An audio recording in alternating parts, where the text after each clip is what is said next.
अस्सलामुअलैकुम। मैं हूं मुनव्वर हुसैन। मैं आज गाड़ी के दो चार ऐसे मसलों के हवाले से आपसे बात करूंगा जिसके बारे में अक्सर लोग सवाल भी करते हैं और मेरे खुद से भी जहन में आ रहा था कि ये टॉपिक भी थोड़ा सा जेर बहस लाया जाए। तो ये मसला आ रहा है स्टीयरिंग के हवाले से। कुछ गाड़ियां वबलिंग करती हैं और कुछ गाड़ियां सड़क के ऊपर लहराती हैं। तो इसके बारे में मैं आपको थोड़ी सी मालूमात दूंगा जो कि आपके समझने में बहुत मददगार साबित होगी। देखें, गाड़ी के नीचे जो सिस्टम है उन सिस्टम के अंदर कुछ लूजिंग आ जाती है और उस लूजिंग की वजह से गाड़ी का सड़क के ऊपर ग्रिप बनाकर चलना जो है वो कमजोर हो जाता है और वो आपको महसूस होता है कि गाड़ी हल्का हल्का लहराती है। गाड़ी का वबलिंग करना जो है वो भी एक मसला होता है कि उसके पीछे क्या अवामिल कार फरमा होते हैं। तो मैं आज इन तमाम बातों का जवाब देने की कोशिश करूंगा और उम्मीद है कि आप इस मेरी मालूमात से मुतफिद होंगे। देखें, दो तरह की गाड़ियां होती हैं। एक होती है बिल्कुल 0 मीटर नई गाड़ी और एक होती है 1.5 2 लाख 3 लाख चली हुई पुरानी गाड़ी। इन दोनों गाड़ियों के बारे में मैं बताना चाहूंगा। ये जो नई गाड़ियां होती हैं 1300 सीसी से लेकर 1500 1800 सीसी या इससे ऊपर की, ये गाड़ियां काफी मजबूत होती हैं और इन गाड़ियों में 1.5 2 लाख किलोमीटर तक भी ये सस्पेंशन सिस्टम, जो गाड़ी का जंप सिस्टम है और गाड़ी का जो फ्रंट का झूला जिसे हम कहते हैं, और ये टाई रॉड एंड और ये शाख, इनका काम नहीं निकलता। ये तकरीबन गाड़ियां 1.5 2 लाख तक बेहतरीन चलती हैं। लेकिन ये 1000 सीसी और 1000 सीसी से कम जो गाड़ियां हैं 800 सीसी या 660 सीसी, ये गाड़ियां कदरे कमजोर होती हैं और ये इतनी मजबूत नहीं होती। ये गाड़ियां तकरीबन 1 लाख किलोमीटर से पहले ही काम निकालना शुरू कर देती हैं। तो पहले आते हैं नई गाड़ी के अंदर क्या मसाइल होते हैं, फिर आते हैं पुरानी गाड़ी पर। देखें, आप सड़क पर चलते हैं, कहीं आपकी गाड़ी को बड़ा जंप लग जाता है। बाज़-औक़ात दोनों व्हील जो हैं फ्रंट के जंप में चले जाते हैं और बाज़-औक़ात एक साइड का व्हील जंप में जाता है और दूसरा बच जाता है। उसमें होता क्या है कि गाड़ी की एक अलाइनमेंट होती है, एक यानी गाड़ी के चारों व्हील एक बराबर जाविये पर चल रहे होते हैं। जब गाड़ी को कोई बड़ा जंप लगता है एक व्हील को, तो उस व्हील का जाविया आउट हो जाता है। मिसाल के तौर पर गाड़ी के दो व्हील फ्रंट के बिल्कुल इस तरह से बराबर चल रहे हैं एक लेवल पर। लेफ्ट साइड के व्हील को जंप लगा तो इस साइड का जो जाविया है वो यूं टेढ़ा हो गया, नीचे का सिस्टम जो है वो आउट हो गया। उसके आउट होने से क्या होता है कि गाड़ी एक साइड पर हल्का हल्का खींचने लग जाती है। दूसरे नंबर पर क्या होता है कि गाड़ी की कटाई, जब आप स्टीयरिंग को यूं घुमाते हैं तो स्टीयरिंग एक साइड पर भारी कटता है और एक साइड पर नरम कटता है। तो इसका मतलब ये होता है कि गाड़ी की अलाइनमेंट आउट हो गई है और गाड़ी की अलाइनमेंट अगर आउट हो गई है तो उसे जाकर अगर आप अलाइनमेंट करवा लें तो गाड़ी आपकी बिल्कुल सीधी हो जाएगी और बिल्कुल फिट चलने लगेगी। और एक बात और याद रहे, इसकी 2-3 अलामतें हैं। पहली अलामत तो ये है कि गाड़ी आपकी किसी साइड पर खींचेगी, राइट या लेफ्ट।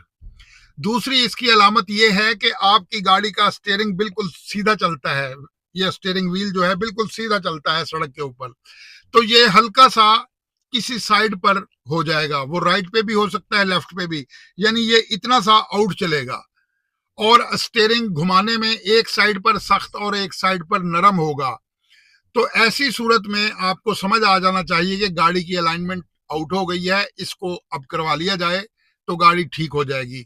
अगर ये अलाइनमेंट करवाने में ज्यादा देर कर दी जाए, गाड़ी जो है टायर खाना शुरू कर देती है और गाड़ी अंदर वाली साइड से टायर खाना शुरू कर देती है, क्योंकि टायर बिल्कुल सड़क के ऊपर सीधे जब चलते हैं तो फिर गाड़ी टायर नहीं खाती, वो अपना पूरा टाइम टायर जो है सही चलते हैं, अगर पुराने भी होकर उतरते हैं तो बिल्कुल वो सही होते हैं।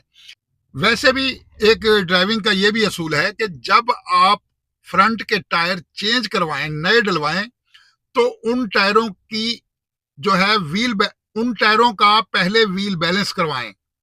अच्छा, याद रहे कि अलाय रिम जिन गाड़ियों के होते हैं उनको व्हील बैलेंस करवाने की जरूरत नहीं होती, और ये जो लोहे के रिम होते हैं इनके व्हीलों को बैलेंस करवाने की जरूरत होती है।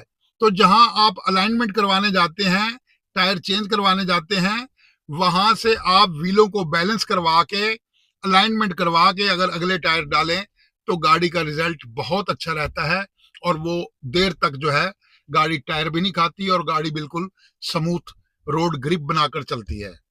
अच्छा, अब आ जाते हैं पुरानी गाड़ी पर। पुरानी गाड़ियों को जब आप को गाड़ी का स्टीयरिंग अगर वबलिंग कर रहा है तो इसकी 3-4 वजूहात होती हैं। मैं अब पूरी डिटेल से आपको ये बताऊंगा। इसके टाई रॉड एंड, एक रॉड होता है नीचे बहुत लंबा जो इस लेफ्ट व्हील और राइट व्हील के साथ ज्वाइंट होता है।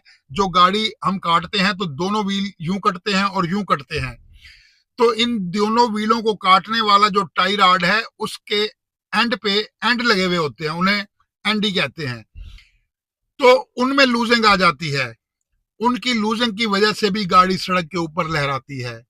गाड़ी के टायर पुराने हो जाएं और गाड़ी के टायर बिल्कुल सही तरह से ना घिसे हुए हों तो भी गाड़ी के अंदर वबलिंग और सड़क के ऊपर लहराना शुरू कर देती है। जब आप अलाइनमेंट करवाने के लिए जाते हैं तो मैकेनिक जब नीचे देखता है तो वो आपको बताता है कि इसके टाई रॉड एंड भी लूज हैं, और इसके झूले के जो यानी जो चिमटे हैं दोनों साइडों के जो यूं जंप लेते हैं उनके जो बुश हैं वो भी खत्म हैं। तो आप जो है ये काम करवाकर फिर इसकी अलाइनमेंट करवाएंगे तो फिर गाड़ी आपकी ठीक होगी। जैसे ही आप वो काम करवाएंगे तो आपकी गाड़ी का स्टीयरिंग भी बिल्कुल सीधा चलेगा और गाड़ी दाएं बाएं खींचेगी भी नहीं, और सड़क के ऊपर जो लहराती है या कुछ लोग उसे कहते हैं तैरती है, वो भी चीज खत्म हो जाएगी, और ये जो वबलिंग है ये भी खत्म हो जाएगी। अच्छा, आजकल जो नई गाड़ियां आ रही हैं उनके पीछे भी झूला सिस्टम ही है। पहले जमाने में कमानियां हुआ करती थी, लेकिन अब बड़े लंबे अरसे से झूला आ रहा है पीछे भी। अच्छा, चारों व्हीलों की अलाइनमेंट भी होती है। ये जरूरी नहीं है कि फ्रंट के ही 2 व्हीलों की अलाइनमेंट कराई जाए, चारों व्हीलों की अलाइनमेंट हो जाती है। बाज औकात अगले और पिछले व्हीलों के दरमियान के गैप में भी 19-20 का फर्क आ जाता है। ये पुरानी सड़कों पर या ये गड़ों वाली सड़क पर चलते चलते, तो इसलिए अलाइनमेंट चारों व्हीलों की करवानी चाहिए। पिछले व्हीलों की अलाइनमेंट से भी एडजस्टेबल हो जाती है, और चारों व्हील जब बिल्कुल सीधे हो जाते हैं तो तब गाड़ी जो है बेहतरीन चलती है। और अलाइनमेंट में 2 नुक्स होते हैं। पहला तो जब कोई जंप लगते हैं गाड़ी को तो गाड़ी इस तरह से अंदर से, ऊपर से व्हील अंदर आ जाते हैं और नीचे से व्हील खुल जाते हैं, जिसकी वजह से गाड़ी अंदर से टायर ज्यादा खाना शुरू करती है। और दूसरा, गाड़ी का जो यूं सीधे व्हील होते हैं उनके अंदर यूं गैप भी खुल जाता है। और ये दोनों चीजें जब टाई रॉड एंड की एडजस्टमेंट और नीचे जो चिमटों की लेवल की जो एडजस्टमेंट है ये जब अलाइनमेंट वाले कर देते हैं तो उसके बाद गाड़ी बिल्कुल सीधी हो जाती है और बेहतरीन चलती है। स्टीयरिंग बॉक्स और स्टीयरिंग के ऊपर वाले हिस्से के रास्ते में एक क्रॉस होता है। अगर किसी गाड़ी का स्टीयरिंग खटकता है, आवाज करता है, तो उसका वो क्रॉस ढीला हो सकता है। अच्छा, ये जो छोटे लेवल की गाड़ियां होती है 1800 सीसी वाली, ये 100 पर अगर जा रही हो तो लगता है बहुत स्पीड में चल रही हैं, लेकिन इसके मुकाबले में जो ज्यादा पावर वाली और बड़ी गाड़ियां हैं 2000, 1800 सीसी, 1500 सीसी, ये गाड़ियां 100 पर चल रही हो तो ऐसा लगता है कि ये बिल्कुल स्लो चल रही हैं। ये क्या राज होता है? ये राज ये होता है कि इन गाड़ियों का सस्पेंशन सिस्टम, रोड ग्रिप, गाड़ी की बॉडी का बैलेंस, ये सब इतना फिट होता है कि गाड़ी 100 की स्पीड पर चलती हुई भी लगता है कि 60 की स्पीड पर चल रही है। तो ये इन गाड़ियों की रोड ग्रिप होती है। ये जो भारी गाड़ियां होती हैं, बड़ी गाड़ियां होती हैं, जिसकी वजह से अंदर बैठे लोगों को गाड़ी की स्पीड इतनी ज्यादा महसूस नहीं होती।